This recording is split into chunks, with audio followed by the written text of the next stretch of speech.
Hello hi.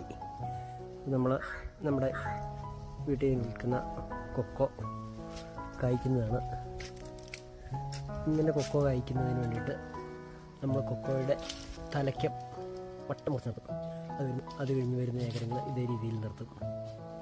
അപ്പോൾ ഇതേ രീതിയിൽ നല്ല രീതിക്ക് കൊക്കോ ഉണ്ടാകും.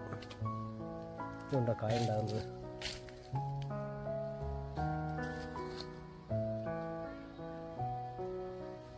ഇത് നാടൻ കൊക്കോയാണ് എങ്കിൽ പോലും ഇത് ഞങ്ങൾക്ക് കായ ഉണ്ടാകുന്നുണ്ട്. ഒരു